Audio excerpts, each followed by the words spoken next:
Xin chào, hey, what's up everybody? All right, in this video today, we are gonna talk about the visa situation. There's a lot of talk going on about golden visas, retirement visas, different visas. Currently, we're still at the same scenario we've been at since after COVID, or the post-COVID era, which is pretty much 90-day tourist visa. This is the way that a lot of people are currently living here. Even if they don't want to tell you that, I would say 80% of expats that probably live inside Vietnam are living on that 90-day tourist visa, where they leave the country every 90 days for a day or two, renew their 90-day tourist visa, and come back in. So through the allowing of this and then the frustration of those people living here, there's been a lot of talk about, should we introduce a retirement visa? Should they have a golden visa? You know, there's countries, I think Malaysia, I want to say, has some crazy visa where you can get in if you have a lot of money. You know, they're looking for the upper percentage of rich people to come in. I think it was like $100,000, like literally a lot of money. So that's the main reason why I don't think you'll see Vietnam introduce a retirement visa, is because I don't think they have an interest in people that only spend like $20,000 a year living here. I don't think they have any interest in that at all. So I mean, to be honest with you, I think the answer is there's probably never gonna be a retirement visa that's cheap and easy to get. I think for some reason they're comfortable with allowing people to be on the tourist visa.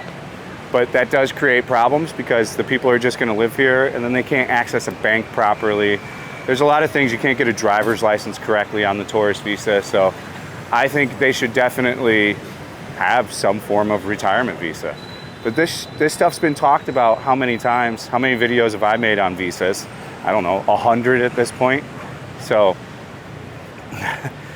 I don't think you're gonna get a retirement visa soon. I think more probably what you're gonna get is a golden visa, which is aimed at people that have a lot of money. Like you're talking, you know, proving you have $100,000, buying in something expensive. Like if they do something like the Thai elite visa, it would never work here. There's no one that's gonna spend, you know, $17,000 for, what is it, three or 5 years to stay in Vietnam. So I just don't think, more than likely, anything's really gonna happen with the visa situation anytime soon. And if they do offer something, my guess is that it's gonna be somewhere along the lines, like I said, of like a golden visa situation. Something that's really expensive and not obtainable for 95% of people. But there is such a large community of people that like live here on that tourist visa. They're just greatly missing out on huge opportunity for the government to collect the money themselves. Like what happened before when they were doing the tourist visas where you went through the agents is all these agents were just making crazy amounts of money. Now what happens is they just do it themselves. You don't have to go through anybody. You just go on their little online thing. But it's not like the government can't see that the person's renewed their thing a million times. So I really struggle with like, why hasn't there been a change now? Why are they not introducing this retirement visa? You'll see like, this is getting written about in every newspaper. They really want this golden visa, but I'm here to tell you the golden visa is not going to do anything. We want a retirement visa, if anything, where you would pay somewhere probably, you know, I think if you came in at around $2,000, $1,000 every year, but you offered a $2,000 2-year visa to where you could have access to a bank, you could do all this stuff, get a driver's license, and you could be a temporary, pretty much citizen here. That, I think, is the solution. As far as permanent residency here, there's a lot of people saying that in there too, like people in my situations that have lived here for a long time, and they're like, well, I want to have citizenship here as well. I don't see the need to ever do that. The passport's weak here.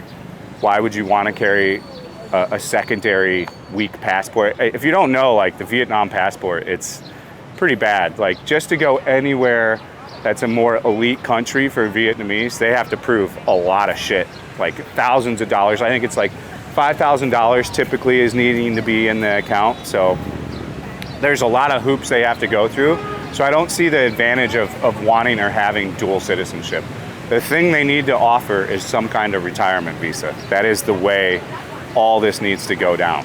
Like I don't see any other need to do anything other than offer a retirement visa. Let's switch up the angle here, why not? Another first time you've seen it done. Last minute camera angle change. Oh, let's try over here. Oh, this is pretty good right here. The lighting's all right. So the problem, you know, that they're having is so many people live on the tourist visa now. So like, you should be offering something to where the Vietnamese government can collect the money and let somebody live here long term, to where they don't have to leave every 90 days. Especially people that have proved that they already live here, like for long term. Like, why do they need to continuously leave the country every 90 days? I think the reason why they do the every 90 days, in which they've always done, is it's a way that they can track you for sure. Like, they want to know where you're at. Unlike America and the problems that America is going through right now with all this like deporting people and the immigration, the reason why America got so out of control is because they were so lax about everything, and they're not lax about that stuff here. So that's why they don't have a big problem with people coming and staying here illegally like we do in America, because they've got a handle on that shit. So I think really the system and idea behind the 90-day right now, and the government knowing what the people are doing, is to track where you're going, to know that you've left and that you've come back in, to actually have eyes and ears on you. Because they don't have a tremendous system for that right now. In fact, like we're gonna talk about in another video, but that's the whole reason the government's going after the Airbnb right now inside of Saigon. It's not because like people in their apartments are mad or annoyed. It's because simply the government can't track people, and criminals are starting to use the Airbnbs to come into the country. That's the real thing. Like, they can't track the Chinese and the Korean gangsters. If you kind of start to read about it in the back end, because they're going through these Airbnbs and nobody's registering where their address is at. So it's pretty easy through the guise of Airbnb to come into the country and for your 90 days not be known where you are, especially if you jump from place to place. If you go to like cheaper mom and pop hotels too, they're pretty lax on like telling the police that you've checked in there. But most of these places like around here, they're gonna do all that. So in my opinion, I think they should introduce a retirement visa. Do I think they're gonna do that? Probably not. I think they're gonna offer a golden style visa, which is gonna be inaccessible for like 98% of people. That's what I think is gonna happen. Is there a possibility that there could be a retirement visa and a bunch of visas offered soon? Yeah, you never know. You just never know who's gonna get in and then make a new decision to do something. So I'll keep you updated on it, but I don't think it's gonna change anytime soon. We're in the middle of a holiday here. I'm probably not gonna cover much of the holiday anymore. I just try to cover topics that I'm into and information that I have knowledge on. We might walk around this holiday, but this is the 50-year anniversary for the defeat of the Americans. So it's their biggest holiday ever. They've gone all out. We'll definitely at least do a 10-minute video of scrapping everything together. I'll be here this weekend, and then we're getting out of here and going to Camp Hot. So I hope the information was helpful to you. Thank you so much for watching. As ever, stay frosty. We do have a Patreon, and in that Patreon, we have a new tier, which is $25 a month. It's the best way to support the channel, and it gives you access to the Discord Patreon, which is amazing. So I recommend you go check it out. As ever, thanks for watching. Stay frosty. We'll see you on the next one. Peace out.